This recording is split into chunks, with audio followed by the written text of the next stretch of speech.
G'day, this is Captainoob and this is the Winchester P94. This is a plasma caster, so classic Fallout vibes in here, so that's pretty good.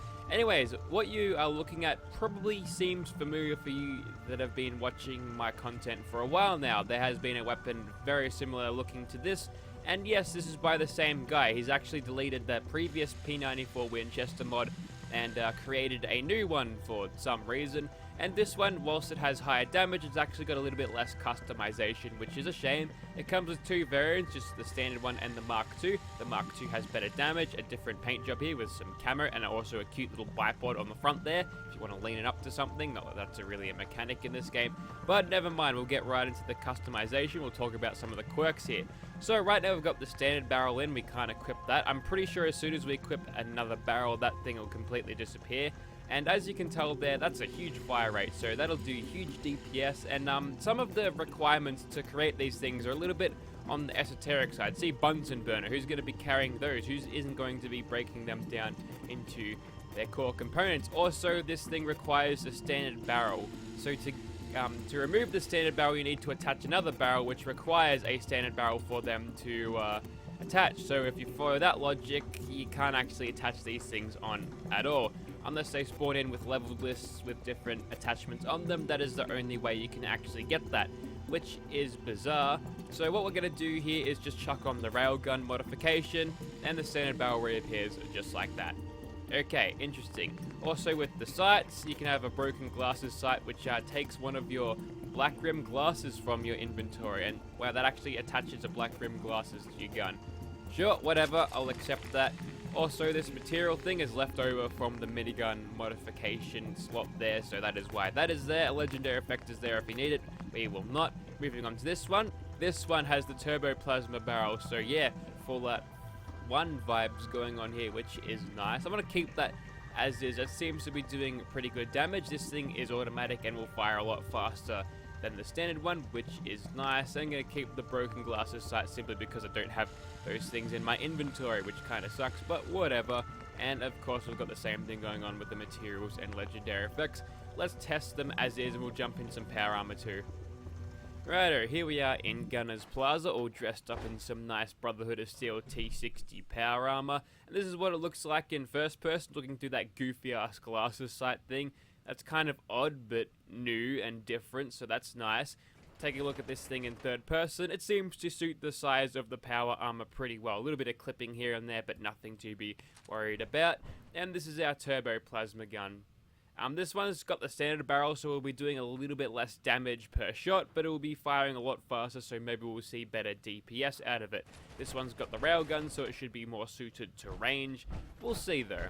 So we'll round the corner here and start shooting some gunners. You might notice that the sound on this thing is basically got the winding up and spinning of a standard minigun, which does... it's alright.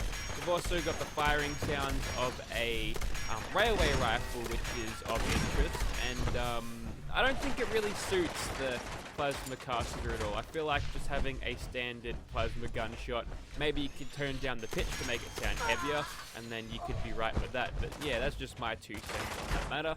But for what it's worth, like, this thing is meant to be a heavy hitting thing, so I suppose that's right, even though the sound really doesn't suit it, to be honest.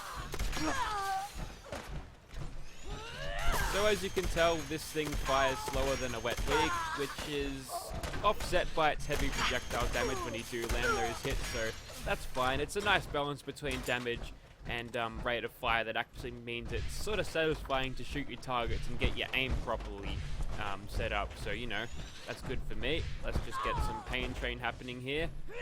Well, I ran into her and that was a delayed reaction. Nice. Good job, Todd Howard. Righto, round the corner now. This is our turbo plasma caster here. I like how it's got a little bit of a blood shield on the front there, so enemies won't spray their guts all over you when you shoot people with it. So that's good. We're doing okay. The recoil in this one is a lot more noticeably there.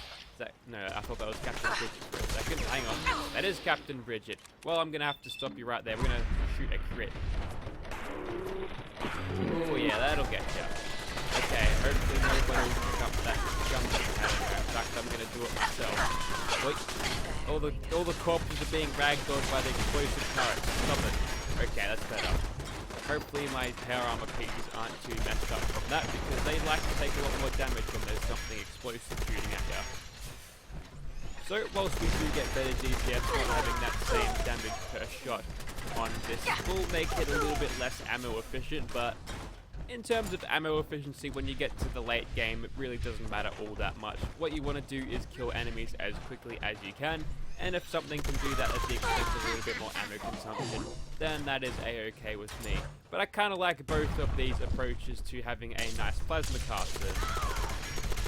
It's nice having one that shoots a little bit faster for maybe when you're in close quarters, but you can have a low and slow one that takes people out from range a little bit easier, that is super easy to aim, especially when gunners are jumping around. Although, despite having the railgun barrel, I am noticing that these projectiles are still super slow like standard plasma projectiles, so that kind of bites it in the bum.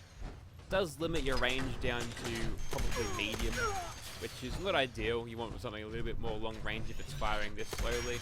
But for stationary targets, you'll have no problems, obviously. Rounding the corner here, I'm pretty sure I already killed this turret. Yes, I did. Righto, so that was the new and improved Winchester P94s in Gunner's Plaza there, with some power armor not getting staggered. We're making better use out of the minigun style, where it has to take a minute to actually spin up and also fire. So having power armor is a nice little tool there to help us give as much damage as we can without the enemies delaying us, which is nice. Also, T60 is awesome. Look at this. Awesome. Let's move on to something else. Righto, we've swapped out the barrels on the standard one to a plasma flamer barrel there, and this really does run through your ammo quickly. It runs through ammo quicker than I run through your mum. Zing! Next, we've got this Mark II just with the railgun barrel on it because I want some more damage, and it doesn't actually affect the rate of fire, but the extra damage is going to be useful. Anyways, first off, we'll go with the flamer one. Not sure what the side will do for this. Probably nothing, but we'll just see how it toasts super mutants. Holy shit. Okay, those are super mutant warlords. Those guys have got more than 1,000 hit points on them, so... Wow, okay. Looks like this is the way to run this, but look how fast we're running through our fusion cells. I don't think that's going to matter if you've decided to pick up heaps of these throughout your playthrough. I mean, it wouldn't take a whole lot of... I think that this is because the rate of fire is super high. That is why this thing is doing this. I like when the super mutants break the fourth wall and tell you that it's no game. Also, legendary Gauss Rifle, Incendiary. Not great, but better than a poke in the eye with a half-burnt stick. Look at him try to run away. Yeah, you can't escape this fate. Now you're just a puddle of dew on the ground. Okay, let's bring out our Mark II, see if the railgun projectile is any better. Hang on, we're having trouble shooting over this again. This is why you don't hold them down at your hip, you hold them in front of your face. A little bit of discrepancy between first and third person there. Doesn't really matter.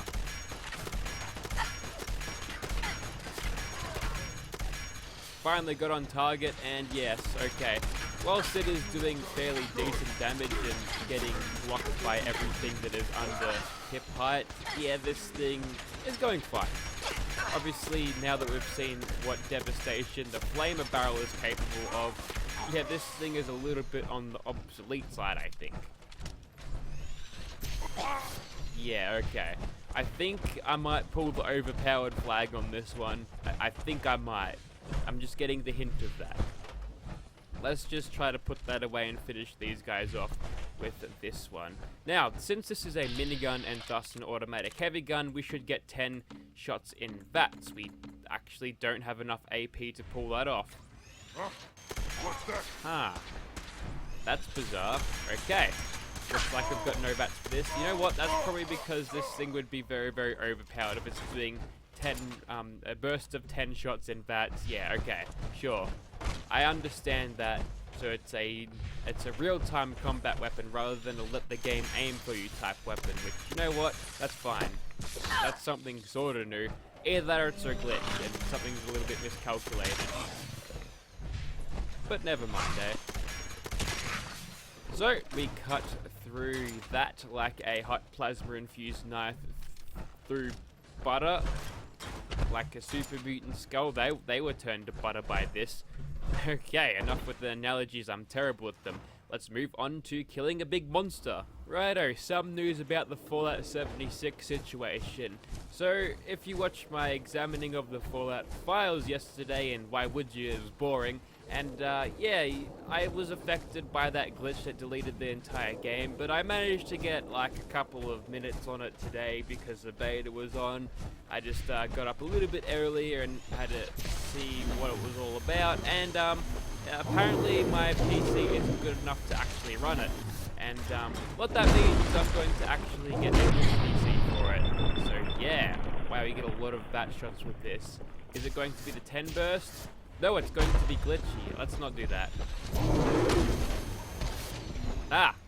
Okay, here's the thing. We're kind of out of ammo. Does anyone have any fusion cells on them? Stop that, you're breaking my power armor.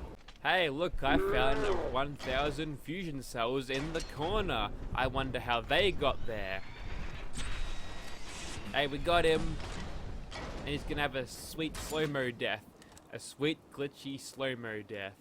We had nerd rage there, so that was complete overkill. Anyways, that was the new and improved P94 Winchester. An interesting direction to take rather than just to update your current mod. You just delete it and start anew. Maybe it's a clean slate, but it definitely looks great. It performs well. It performs too well in some purposes, but you know what? It's an all-round decent weapon to use, so I do highly recommend this mod to anyone who is on PC.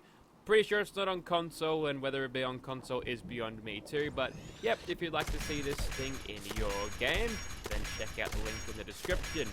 Thanks for watching, guys. Oh, he did bust my power armor leg, the bastard.